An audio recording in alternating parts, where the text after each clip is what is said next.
आपने देखा होगा कि प्रधानमंत्री पैनिक कर गए हैं। हाँ, बिल्कुल हिल गए हैं, घबरा गए। क्रांतिकारी मैनिफेस्टो। मीडिया में मेरे बारे में कहते थे कि पॉलिटिक्स में इंटरेस्टेड नहीं है, नॉन सीरियस है। आपने देखा होगा मीडिया में 24 घंटा non serious. MNREGA non serious, जमीन अधिकरण bill non serious, Niyamgiri non serious, Bhatta Parsaul non serious, Amitabh Bachchan, Aishwarya Rai, Virat Kohli serious.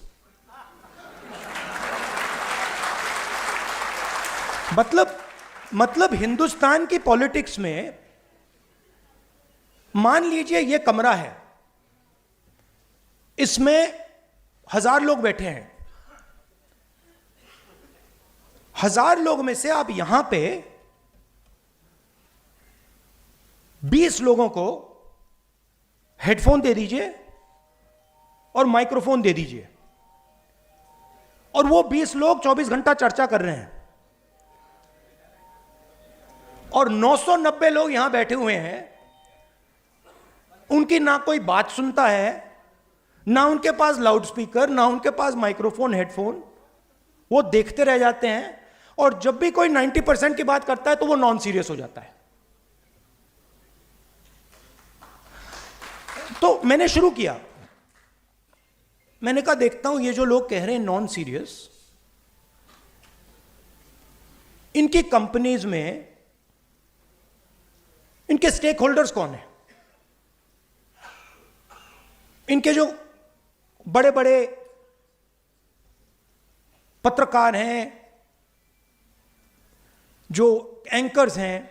मैंने इनके नाम निकालने शुरू किए।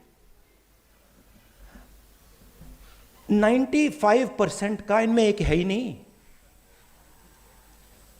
एक ओबीसी नहीं है, एक ओबीसी एंकर नहीं है हिंदुस्तान में।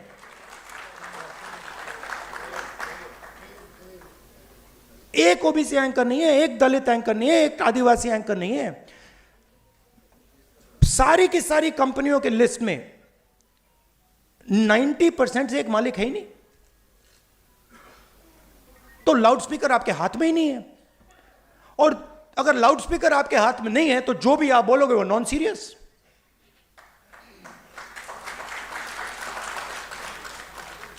मैंने अगर इनके हाथ में लाउड स्पीकर दे रखा है, मतलब फुल पावर वाला लाउड स्पीकर, तो बाकी सब बोले ना बोले वो तो नॉन सीरियस ही होगा। वो सीरियस तो वही है जिनके हाथ में लाउड स्पीकर है। तो मीडिया में आपका कोई नहीं, और मीडिया को किसका पैसा जाता है? जीएसटी का पैसा जाता है, सरकारें पैसा देती हैं। हर स्टेट की सरकार, दिल्ली की सरकार हजारों करोड़ रुपए देती है, हिंदुस्तान की सरकार हजारों करोड़ रुपए देती है। किसका पैसा है ये जीएसटी से आता है, ये 90% का पैसा है। अब मैं कह रहा हूं कि भैया अगर 90% का पैसा है तो 1-2 लाउड स्पीकर तो पकड़ा दो।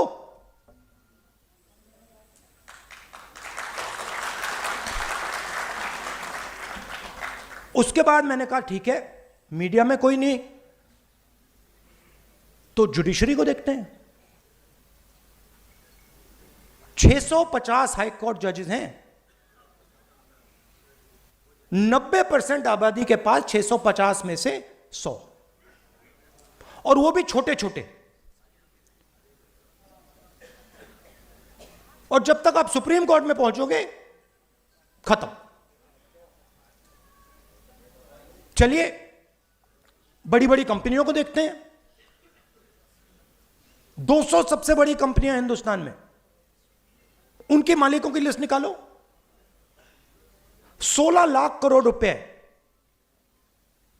16 लाख करोड़ रुपए उन 200 में से 25 लोगों को नरेंद्र मोदी ने दिया है। 16 लाख करोड़ रुपया, मतलब अगर आप 25 बार किसान कर्जा माफ करो, हिंदुस्तान का किसान का कर्जा 25 बार माफ करो, उतना पैसा नरेंद्र मोदी ने 25 लोगों को दिया है। 200 में से एक ओबीसी नहीं, एक दलित नहीं, एक आदिवासी नहीं। उनकी सीनियर मैनेजमेंट में एक दलित नहीं, एक आदिवासी नहीं, एक ओबीसी नहीं। तो जहां भी देखो, मीडिया में देखो, प्राइवेट अस्पतालों को देखो, बड़ी बड़ी कंपनियों को देखो, जुडिशियल सिस्टम को देखो, जहां भी देखो कोई है ही नहीं वहां पे। 90% का कोई है ही नहीं। अब मुझे फ्रैंकली जात में इंटरेस्ट नहीं है, मुझे इंटरेस्ट न्याय में है।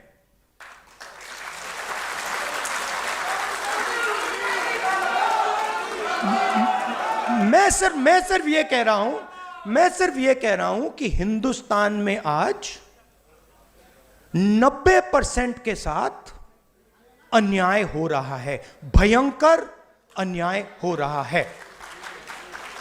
अब मैंने यह भी नहीं कहा, आज तक मैंने यह भी नहीं कहा कि हम कोई एक्शन लेंगे। मैंने सिर्फ यह कहा है कि देखिए, यह पता लगाते हैं कि कितना अन्याय हो रहा है। इसका तो कोई ऐतराज नहीं होना चाहिए। अगर आपको चोट लगे और मैं आपसे कहूं, भैया शांत हो जाए जरा, और मैं आपसे कहूं कि देखिए इनको चोट लगी है, एक्सरे करा लीजिए, तो एक्सरे से किसी को इतराज तो नहीं होना चाहिए ना। मगर आप देखिए, नेशनल मीडिया को देखिए, नरेंद्र मोदी को देखिए, जैसे ही मैंने एक्सरे का शब्द प्रयोग किया, मैंने सिर्फ यह कहा कि टेस्ट करते हैं अन्याय कितना है, सारे के सारे खड़े हो गए। देश को तोड़ने की कोशिश हो रही है, देश को बांटने की कोशिश हो रही है। एक्सरे से क्या बटेगा, कैसे बटेगा? एक्सरे से सिर्फ 90% को यह पता लगेगा कि उनकी भागीदारी कितनी है। अब सारे के सारे देशभक्तों को यह अच्छा लगना चाहिए। देशभक्त क्या चाहता है? देशभक्त देश में न्याय चाहता है। देशभक्त अन्याय थोड़ी चाह सकता है। देशभक्त चाहता है कि हिंदुस्तान आगे बढ़े, देशभक्त चाहता है कि हिंदुस्तान एक दिन सुपर पावर बने, जो भी जैसे भी आप कहना चाहो। तो अगर आप सुपर पावर बनना चाहते हो, चाइना से मुकाबला करना चाहते हो, तो 90% शक्ति का प्रयोग तो करना पड़ेगा। अगर आप 90% की शक्ति का प्रयोग ही नहीं करोगे तो कैसे बनोगे? तो बड़ी इंटरेस्टिंग बात है कि सारे के सारे लोग अपने आप को देशभक्त कहते हैं, सारे के सारे जो अपने को देशभक्त कहते हैं, एक्सरे से डरते हैं। मोदी जी ने 10 साल देश को कहा कि मैं ओबीसी हूं। जैसे ही मैंने एक्सरे की बात की, जाति जनगणना की बात की, नरेंद्र मोदी कहते हैं जाति नहीं।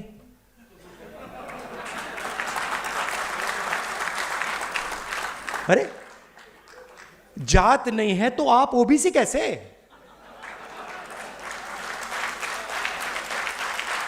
फिर आपको उस टाइम कहना था मेरी तो कोई जात ही नहीं है। और फिर कहते हैं हिंदुस्तान में सिर्फ 2 जात हैं, अमीर और गरीब। ठीक है, अगर आप यह बात मानते हो कि हिंदुस्तान में सिर्फ 2 जात है, अमीर और गरीब, तो मैं आपसे कहता हूं कि गरीबों की लिस्ट निकालिए, उसमें आपको ओबीसी, दलित, आदिवासी मिल जाएंगे। और अमीरों की लिस्ट निकालिए, उसमें आपको एक दलित, एक आदिवासी, एक पिछड़ा नहीं मिलेगा, नहीं मिलेगा। तो ये मेरे लिए अब राजनीतिक मुद्दा नहीं है, ये आप बात समझ लीजिए। ये अब मेरा लाइफ का मिशन है।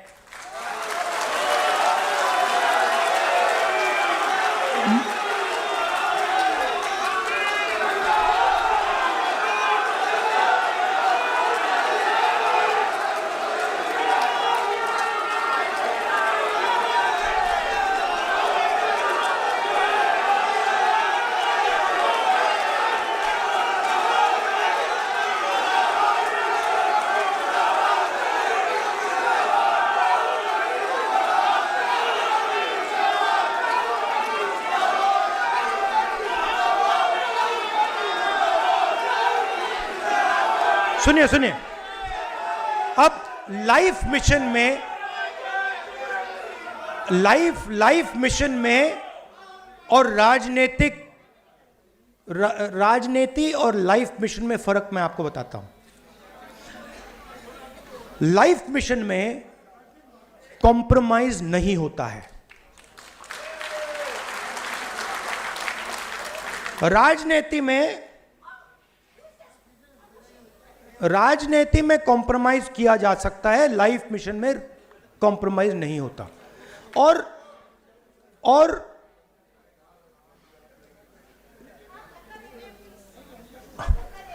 ज्यादा लोग आ गए।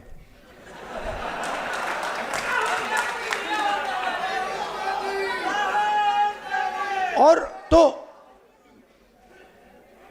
दो तीन चीजें हैं जो मैं आपको बताना चाहता हूं, और काम किस डायरेक्शन में करना चाहिए। सबसे पहले इसमें एक पॉलिटिकल डायरेक्शन है। पॉलिटिकल डायरेक्शन आपने मैनिफेस्टो में अच्छी तरह देख लिया है।